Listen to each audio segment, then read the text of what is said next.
우리 찬양 가사처럼 하나님의 크고 놀라운 사랑이 여러분의 삶 안에 가득 넘칠 수 있기를 간절히 소망합니다. 우리 옆에 있는 분들과 이렇게 고백하고 말씀 나누면 좋겠습니다. 하나님 사랑이 가득하시길 바랍니다.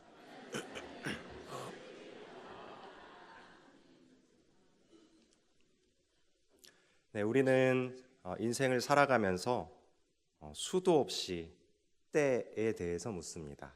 타이밍에 대해서 묻는 것이죠. 그리고 스스로에게 이 질문을 계속해서 반복합니다. 지금이 기회인가? 아직은 아닌가? 내가 이것을 결정할 때인가? 기다릴 때인가? 이러한 질문들을 계속 하곤 하죠. 이렇게 우리가 계속 질문하는 이유는 무엇입니까? 그것은 우리가 유한함 속에 갇힌 존재이기 때문입니다. 죄의 결과로 유한함 속에 갇히게 되었죠. 그래서 우리의 생명은 시작이 있고 또 끝이 있습니다. 그래서 우리는 과거의 선택을 후회하고 그 선택을 거울 삼아서 더 나은 미래를 만들기 위해서 지금 현재의 시간에 부단히 노력하고 애쓰며 살아갑니다. 그런데 성경은 이 시간에 대해서 어떻게 말하고 있을까요? 하나님의 때, 하나님의 시간은 우리가 가진 시간표와 다르다라고 말합니다. 데살로니가 전서 5장 1절을 보면 형제들아, 때와 시기에 관하여는 너희에게 쓸 것이 없다라고 말하고 있죠. 데살로니가 전서는 신약 성경 중에 가장 이른 시기에 기록된 성경입니다. 그러니까 예수님께서 부활 승천하신 후에 채 한 세대에서 두 세대 정도가 지나지 않은 시점입니다. 그러니까 당시 성도들이 예수님께서 하셨던 지상 명령, 곧 마태복음 28장이 기록된 그 당부를 얼마나 그 깊숙한 곳에 새기고 살았겠습니까? 마태복음 28장 19절과 20절의 내용인데요. 우리 다 같이 한번 읽어봤으면 좋겠습니다. 시작. 그러므로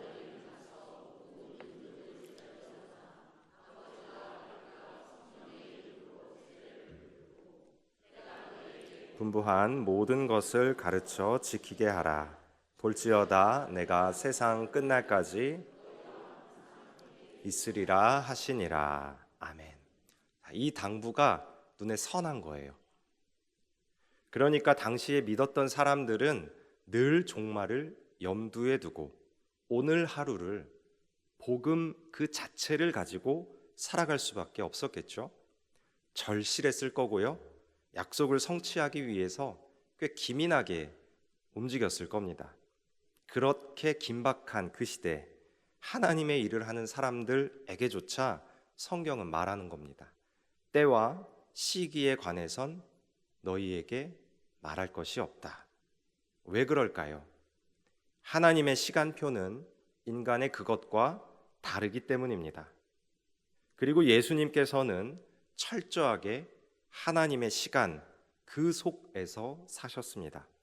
영원 불변하시고 제한이 없으신 분께서 유한함과 제한 속에 갇히셨죠.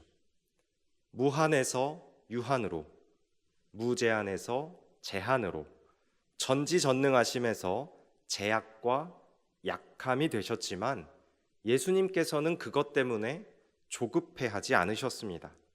그리고 사람들의 기대 자체에 본인의 생각과 행동 휘둘리지도 않으셨습니다. 우리 오늘 본문 요한복음 7장 6절의 말씀인데요. 우리 다 같이 한번 읽어봤으면 좋겠습니다. 예수께서 이르시되 내 때는 아직 이르지 아니하였거니와 너희 때는 늘 준비되어 있느니라. 아멘. 이 말씀을 보더라도 때와 시에 관하여 예수님께서는 늘 순종하셨습니다. 예수님의 삶은 그를 보내신 성부 하나님의 때에 순종하는 삶 그 자체였던 것이죠. 오늘 본문 요한복음 7장의 배경은 이 초막절이라고 불리는 유대의 큰 명절입니다. 이때 예수님의 형제들이 이렇게 말합니다. 공동 번역으로 요한복음 7장 3절의 말씀 우리 다 같이 읽어봤으면 좋겠습니다. 예수의 형제들이 예수께 이곳을 떠나 유다로 가서 당신이 행하시는 그 훌륭한 일들을 제자들에게 보이십시오. 자, 이 형제들의 요청 어떤 것 같습니까? 합리적이죠. 예루살렘은 종교와 권력이 집중된 중심지였고 초막절이라는 명절에는 수많은 사람들이 몰려들었어요. 이때 예수님께서 이 많은 사람들 앞에서 명절이니까 놀라운 기적을 보여주셨다면 어떻게 될까요? 제가 만약에 초막절에 예루살렘에서 기적을 베푸시는 예수님을 보면 와 이랬을 거예요. 더 많은 사람들의 지지를 얻을 수도 있었겠죠. 그런데 성경은 뭐라 말하고 있습니까? 요한복음 7장 5절입니다. 우리 다 같이 이 말씀도 읽어봤으면 좋겠습니다. 이는 그 형제들까지도 예수를 믿지 아니함이러라. 아멘. 그들은 예수님의 기적을 봤어요. 그런데 그 기적이 가리키는 십자가의 길은 이해하지 못했습니다. 능력은 알았지만 예수님 자체의 정체성과 사명, 가장 중요한 것을 몰랐던 거죠. 마태복음을 보면 이러한 사람들을 무리라고 표현합니다. 그리고 예수님의 정체성과 사명을 이해하려 애쓰는 사람들을 제자라고 지칭하면서 이 무리하고 제자를 분명하게 대비하고 있습니다. 무리와 제자는 어떻게 다를까요? 마태복음 4장 23절에서 5장 2절까지의 말씀을 보면 예수님께서는 세 가지 사역을 행하십니다. 첫째로 회당에서 가르치시고, 둘째로 천국 복음을 전파하셨습니다. 그리고 셋째로 수많은 병든 자들을 고쳐주셨어요. 예수님께서 가장 먼저 하셨던 사역이 회당에서 가르치시고 천국 복음을 전파하는 것임에도 불구하고 그 가르침은 사람들의 관심 밖이었습니다. 오직 사람들은 병고침의 은사, 기적을 보기 위해 수많은 무리가 예수를 따랐다라고 기록하고 있습니다. 영어 성경을 보면요, 이 무리라는 단어를 군중이라고 표현합니다. 사전을 보면 이 군중을 이렇게 정의해요. 공통적인 관심의 대상을 가짐으로써 성립하지만 그 관심의 대상은 어디까지나 일시적인 것이고 그것이 없어지면 자연히 소멸되는 집단. 어떤 집단이라고요? 일시적이고 그 관심이 사라지면 자연스럽게 소멸하는 집단입니다. 마태복음 속의 이 무리는 예수님과 그의 가르침을 보고 온 제자라기보다는 예수님의 능력과 그를 통한 현실의 문제 해결, 이걸 위해 모인 무리, 군중이었던 것이죠.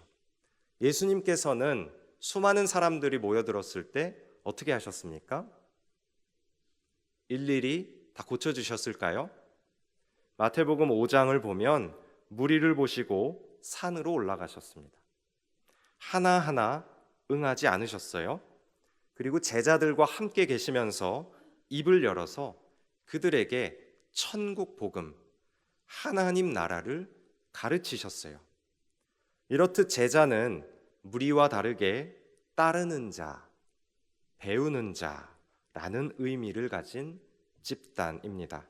즉 예수님의 능력과 그를 통한 현실의 문제 해결, 물론 이것도 중요하지만 그것보다는 예수님 자체 그리고 그가 행하신 가르침으로 삶이 점차 변화되었던 사람들을 의미합니다. 현실과 현실 속의 문제 해결 중요할까요? 중요하지 않을까요? 중요합니다. 서두에 언급했듯이 우리는 모두 현실 속에서 이 유한함, 쳇바퀴 돌듯 도는 유한함 속에 갇혀 살아가기 때문입니다. 하지만 우리는 예수 그리스도의 도를 따르기로 결정한, 그 가르침대로 살아가기로 결정한 제자들임을 믿습니다. 예수님의 가르침을 배우기 원하는 제자들임을 믿습니다. 쉼없이 변하는 현실 속에서, 그리고 그 현실이 부여하는 여러 가지 다양한 문제들 속에서 이리저리 방황하는 물이 되지 않았으면 좋겠습니다. 반대로 해결되지 않는 고질적인 문제 앞에서 해결의 실마리를 찾지 못해서 또 다른 해결책을 찾아서 여기에 갔다, 저기에 갔다, 그러지 않고 예수님께서 말씀하신 그 가르침을 붙잡고 살아가는 제자 될 수 있기를 바랍니다. 그래서 그 가르침에 조금씩 변하고 성장하는 믿음의 장성한 분량에 이르는 우리 모두 될 수 있기를 바랍니다. 그래서 결국에 예수님의 능력이 아닌 예수님의 정체성, 그리고 십자가 사역을 이해하는 사람 되었으면 좋겠습니다. 곧 십자가 사역의 본질을 붙잡고 살아가는 사람 말입니다. 믿음이란 가까이 있는 것이 아닙니다. 기적을 보고 쫓는 군중의 일시적인 행위도 아닙니다. 믿음이란 그분의 때를 이해하고 따르는 것에서부터 시작되는 것입니다. 형제들의 조언에 예수님께서 이렇게 말씀하셔요. 요한복음 7장 6절인데요. 우리 다 같이 이 말씀도 읽어봤으면 좋겠습니다. 자막이 없나요? 제가 읽어드릴게요. 6절입니다. 내 때는 아직 이르지 아니하였거니와 너희 때는 늘 준비되어 있느니라. 예수님께서 말씀하신 이 6절 말씀의 내 때, 이 내 때라는 것은 단순히 우리 눈에 보기 좋은 기회를 뜻하는 게 아니에요. 그것은 하나님 아버지께서 정하신 구속사의 시간, 곧 십자가에서 죽으시고 부활하시는 그 때를 의미합니다. 여기서 말하는 그리고 이 때란 요한복음 전체를 관통하는 중요한 신학적 주제가 됩니다. 특별히 요한복음 12장을 기점으로 구조적으로 이 때의 의미가 전환이 돼요. 요한복음은 독특한 구성을 갖고 있는 것이죠. 요한복음 1장부터 11장까지에서 예수님은 여러 차례 사람들에게 자신을 드러내십니다. 그렇지만 늘 이렇게 말씀하세요. 아직 때가 이르지 아니하였다. 먼저 요한복음 2장 4절에 가나의 혼인잔치를 보더라도 7장 30절에 사람들이 그를 잡으려 할 때도 8장 20절에 예수님께서 성전에 가르치실 때에도 예수님께서는 때가 이르지 아니하였다. 이렇게 계속 반복해서 말씀하시는 거예요. 그런데 요한복음 12장을 기점으로, 즉 예수님께서 예루살렘의 십자가 사역을 감당하시기 위하여 입성하신 때부터는 이 표현이 바뀌게 돼요. 여기서부터는 때가 아니다 라고 말씀하지 않으시고 때가 이르렀다 이렇게 말씀하십니다. 요한복음 12장 23절에 헬라인들이 예수님을 만나고 싶어 했을 때에도, 13장 1절에 유월절 전 제자들과의 마지막 만찬 때에도, 17장 1절에 기도 때에도 예수님께서는 내 때가 이르지 않았어 이렇게 말씀하지 않으시고 때가 이르렀다 이렇게 말씀하시는 거예요. 이런 요한복음의 구조적인 특징, 전환을 통해서 우리가 알 수 있는 것은 무엇입니까? 성경이 말하는 이 때라는 것이 내 기도 제목이 즉각 성취되는 순간, 혹은 내 삶의 방향이 내가 생각했던 계획대로 이렇게 맞아떨어지는 순간이 아니라 십자가를 향한 순종, 십자가 사역을 감당할 때 완성될 때를 가리킨다는 것입니다. 이처럼 예수님의 삶은 처음부터 끝까지 아직이라는 기다림과 이제 다 됐으니 십자가 사역 감당하겠다는 순종의 결단으로 이루어진 여정이었습니다. 그분은 기다리셨고 감추셨고 그리고 마침내 하나님의 때에 맞춰 드러나셨어요. 그런데 우리는 어떠합니까? 우리는 이 아직이라는 표현을 매우 불편해해요. 아직 응답이 없고 아직 병이 낫지 않았고 내 마음이 아직 풀리지 않았기 때문입니다. 이 아직이라는 표현은 그래서 멈춘 시간처럼 느껴지기도 하고요. 무의미한 시간 같기도 합니다. 심지어 하나님께서 내 삶에 일하지 않으셔. 하나님께서 나의 삶을 내팽개치셨어. 무관심하셔 라고 생각할 때도 있게 되는 것이죠. 그러나 우리가 계속해서 말씀을 통해 보았듯이 이 아직이라는 말에는 여백이 존재해요. 그 여백엔 하나님의 뜻이 자리하고 가장 적절한 때에 그 뜻이 드러날 수 있도록 요리로 치면 숙성되는 과정을 거치게 되는 것입니다. 바라기로는 이번 한 주간에 우리 기도하실 때에 하나님의 때와 시에 맞게, 하나님의 방법에 맞게 내 기도 제목, 내 삶의 자리에 일하여 주옵소서라고 기도할 수 있기를 소망합니다. 그렇기 때문에 이 믿음의 사람은 아직이라는 시간을 낭비되는 시간, 무의미한 시간이라고 보지 않습니다. 하나님이 내 삶 속에서 보이지 않게 일하시는 시간, 그 시간으로 받아들이는 것이죠.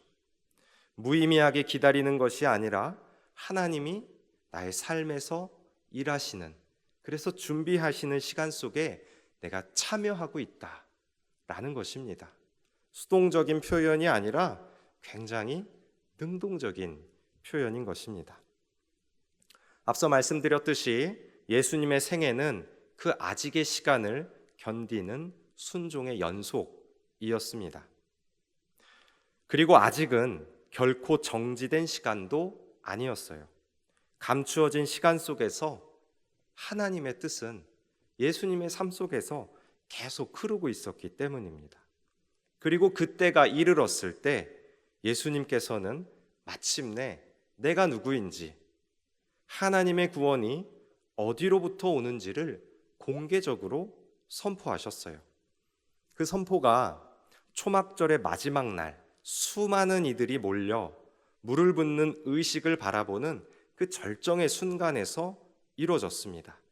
예수님은 감춰졌던 기다림에서 벗어나서 이제 하나님의 때를 따라 생수로서 자기 계시를 선포하시는 겁니다. 이 대화가 벌어졌던 배경, 초막절은 유대인들의 3대 절기 중 하나입니다. 이스라엘 백성이 광야에서 장막을 치고 살던 시절을 기억하며 하나님께서 그들과 함께 거하신 임재, 그리고 보호하심, 공급하심을 감사하는 절기입니다. 초막절의 절정에는 그래서 제사장이 실로암 못에서 물을 길어오고 제단에 붓는 의식이 있었어요. 그 물은 광야에서 하나님께서 물을 내어주신 사건을 상징합니다. 바로 그 의식이 진행되던 그날 예수님께서 외치시는 거예요. 요한복음 7장 37절에서 38절을 보면 누구든지 목마르거든 내게로 와서 마시라. 나를 믿는 자는 성경의 이름과 같이 그 배에서 생수의 강이 흘러나리라 라고 고백하십니다. 예수님께서 단지 생수를 이렇게 전달해 주시는 분이 아니라 그 생수 자체 되시는 분이라고 선포하고 있는 것입니다. 사랑하는 모든 성도 여러분, 예수님의 형제들은 말합니다. 지금이 바로 그때입니다. 지금 하셔야 됩니다, 예수님. 그런데 예수님께서 대답하세요. 아직 때가 이르지 않았다. 우리도 비슷한 위치에 서 있는 것 같아요. 기도 제목은 여전히 응답되지 않고요. 삶은 조급하고 세상은 우리를 재촉합니다. 그런데 분명한 건 무엇입니까? 하나님의 시계는 우리가 알지 못하든 알든 상관없이 멈추지 않고 계속해서 흘러간다는 사실입니다. 우리가 알지 못하지만 정확히 가는 것입니다. 내 때는 아직 이르지 아니하였다 라고 말씀하시지만 때가 이르면 예수님께서 생수가 되어 주십니다. 넘치는 생수 말입니다.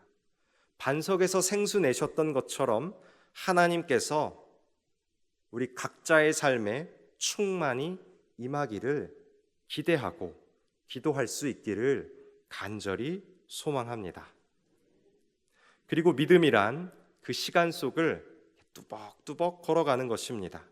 조급함이 아니라 인내로, 두려움이 아니라 하나님을 향한 신뢰로, 나의 시계와 나의 나침반이 아니라 예수님의 시계에 맞추어 그렇게 살아가는 것입니다. 아직은 아닐지라도 반드시 이루어 주시겠다 다짐하며 예수님의 때를 따라 걷는 우리 모두 될 수 있기를 간절히 소망합니다. 그 생수가 우리 삶 안에 넘쳐 흐를 수 있기를 바랍니다. 특별히 사순절 기간입니다. 그 중에서도 이제 고난주간을 앞두고 있습니다. 예수 그리스도의 고난당하심을 묵상하면서 결국엔 하나님의 때에 따라 움직이셨고 끝내 완전히 순종하셨던 예수 그리스도의 마음을 깊이 묵상하며 주님께서 베풀어 주시는 그 생수를 기대하며 우리 삶을 그 앞에 내어놓을 수 있는 한 주간이 될 수 있기를 간절히 소망합니다. 기도하겠습니다.